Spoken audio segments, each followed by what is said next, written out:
ఈరోజు మన రెసిపీ వచ్చేసి ఉప్మా రవ్వలో మజ్జిగ వేసి చేసిన ఈ బ్రేక్ఫాస్ట్ చాలా రుచిగా చాలా టేస్టీగా అయితే ఉంటుందండి. ఈ బ్రేక్ఫాస్ట్ వచ్చేసి ఇంట్లో వాళ్ళందరికీ నచ్చుతుంది. అంత టేస్టీగా అంత సాఫ్ట్గా అయితే ఉంటాయండి. ఇంకెందుకు ఫ్రెండ్స్ ఆలస్యం, ఎలా చేయాలో ఏంటో అనేది వీడియోలోకి అయితే వెళ్ళిపోయి చూద్దామా మరి. ఇంకా ముందుగా నేను ఇక్కడ వచ్చేసి 1 కప్పు ఉప్మా రవ్వ అయితే తీసుకున్నానండి. ఈ రవ్వను వచ్చేసి ఒక బౌల్ తీసుకొని ఇంకా అందులోకి అయితే వేసుకోవాలి. ఈ రవ్వను వచ్చేసి బన్సీ రవ్వ, ఉప్మా రవ్వ, గోధుమ రవ్వ అంటారండి. ఇంకా ఇప్పుడు ఇందులోకి 1 కప్పు మజ్జిగ అయితే వేసుకుంటున్నాను. ఇలా మునిగే వరకు మజ్జిగ వేసుకొని ఒకసారి స్పూన్ తోటి బాగా కలిపేసుకుందాం.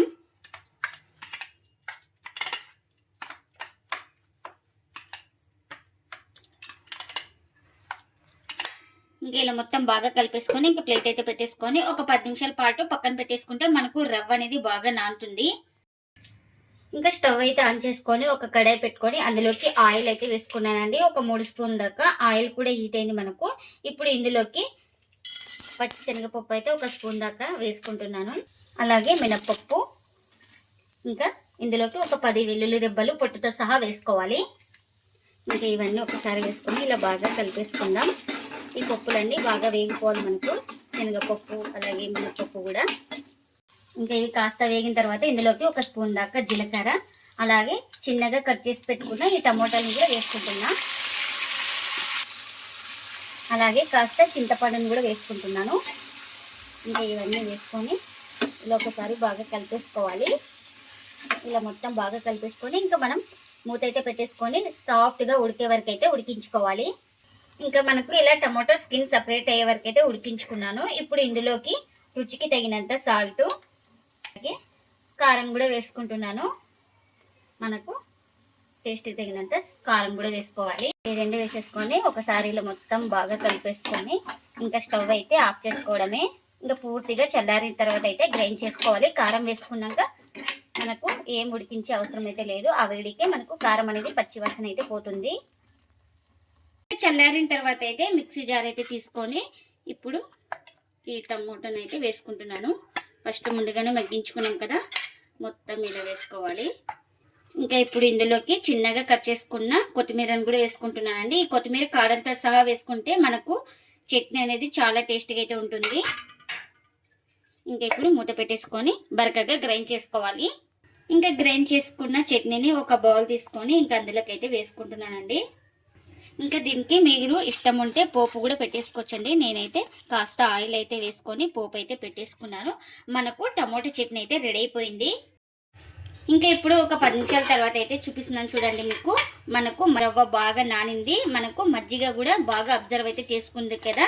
ఒకసారి ఇలా మొత్తం ఇలా బాగా కలిపేసుకుందాం. ఇంకా ఇలా కలిపేసుకున్న దాన్ని ఇప్పుడు ఒక జార్ అయితే తీసుకొని ఇంకా అందులోకి అయితే వేసుకుంటున్నాను. ఇంకా మనం ఇక్కడ గ్రైండ్ చేసుకోవడానికి వాటర్ బదులు మజ్జిగను కూడా వేసుకుంటున్నాను. మజ్జిగను వేసుకొని ఇంకా మూత పెట్టేసుకొని స్మూత్గా గ్రైండ్ చేసుకోవాలి. ఇంకా గ్రైండ్ చేసుకున్న తర్వాత ఒక బౌల్ తీసుకొని ఇంకా అందులోకి అయితే వేసుకుంటున్నాను. ఇక్కడ చూపిస్తున్నాను కదా, ఈ విధంగా అయితే బాగా నైస్గా వేసుకోవాలి. ఇంకా ఇప్పుడు ఇందులోకి రుచికి తగినంత సాల్ట్, ఇక్కడ ఈనో అయితే ఒక 1/2 ప్యాకెట్ దాకా అయితే వేస్తున్నాను. మీరు కావాలంటే ఈనో ప్లేస్లో వంట సోడా కూడా యూజ్ చేసుకోవచ్చు. ఇంకా ఇప్పుడు ఇందులోకి కాస్త మజ్జిగ అయితే వేసుకుంటున్నాను. చూడండి మనకు ఇలా బాగా బబుల్స్ అయితే ఫామ్ అవుతుంది ఈనో వేయడం వల్ల. ఇంకా మనం ఇన్స్టెంట్గా చేస్తున్నాం కాబట్టి ఈనో కానీ బేకింగ్ సోడా కానీ ఏదైనా వేసుకోవచ్చు. ఇంకా ఈనో వేసుకొని ఇలా బాగా మొత్తం కలిపేసుకోవాలి.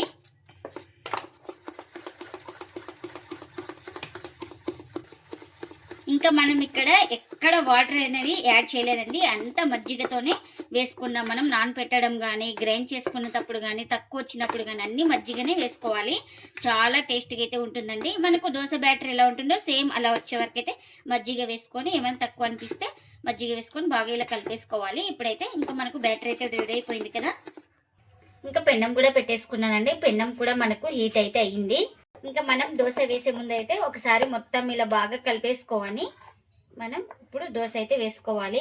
ఒక గరిటె పిండిని అయితే తీసుకొని ఇలా వేసుకోవాలి. కొంచెం లైట్గా స్ప్రెడ్ చేసుకోవాలి. నేను ఇక్కడ స్పాంజీ దోశలు అయితే చేస్తున్నాను కాబట్టి కొంచెం లైట్గా స్ప్రెడ్ చేసుకోవాలి. ఇంకా మనం ఇక్కడ ఈనో వేసుకోవడం వల్ల బబుల్స్ అయితే ఎలా ఫామ్ అవుతున్నాయో చూడండి. ఇంకా మనకు ఈనో కానీ వంట సోడా కానీ ఏదైనా వద్దనుకుంటే నైట్ అంతా పులియబెట్టి మార్నింగ్ వేసుకోవచ్చండి. ఏం వేయకుండా సాల్ట్ ఒకటే వేసుకుంటే చాలు. ఇంకా తడి ఆరిన తర్వాత కొంచెం ఇలా అంచులకి కాస్త ఆయిల్ అయితే వేసుకుంటున్నా. ఇంకా ఇప్పుడు ఒక సైడ్ కాలిన తర్వాత మరో సైడ్ అయితే ఇలా కాల్చుకోవాలండి. ఈ వైపు కూడా మీరు కావాలంటే ఒక సైడే బాగా కాల్చుకొని తీసుకున్నా పర్వాలేదండి, ఎలా అయినా కాల్చుకోవచ్చు. ఇంకా మనకు దోశ అయితే రెండు వైపులా బాగా కాల్చుకున్నాను కదా, ఈ దోశ అయితే రెడీ అయిపోయిందండి. ఇంకా ప్లేట్లోకి అయితే తీసుకుంటున్నా.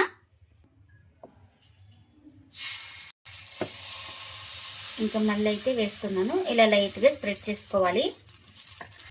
ఇంకా ఇలా కాస్త తడియారిన తర్వాత కొంచెం ఇలా అంచులకి ఆయిల్ అయితే వేసుకుంటున్నా. ఇంకా మనకు దోశ ఒక సైడ్ కాలిన తర్వాత మరోవైపుకి అయితే ఇలా టర్న్ చేసుకోవాలి. ఇలా బాగా కలర్ వచ్చే వరకు అయితే ఫ్రై చేసుకోవాలండి. మీరు కావాలంటే ఈ సైడ్ కూడా కాస్త ఆయిల్ అయితే అప్లై చేసుకోవచ్చు ఇలా. ఇంకా ఈ దోశ కూడా బాగా కాల్చుకున్నానండి. ఈ దోశ కూడా రెడీ అయిపోయింది. ఇంకా ప్లేట్లోకి తీసుకుంటున్నాను.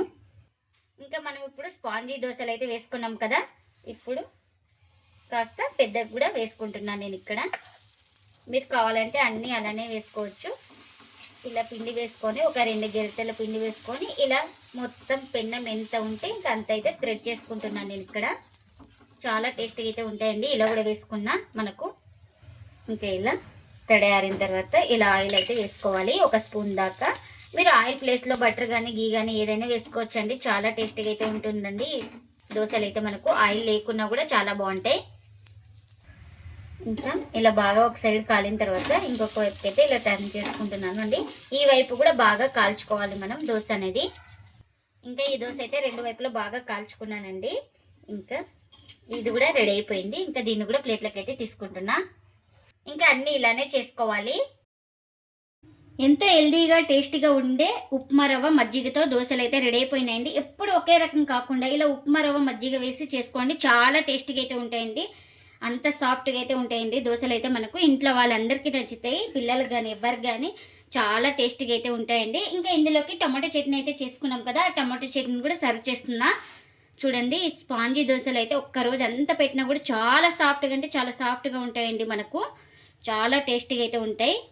మీరు కావాలంటే స్పాంజీ దోశలైనా వేసుకోవచ్చు, పెద్దగైనా వేసుకోవచ్చండి.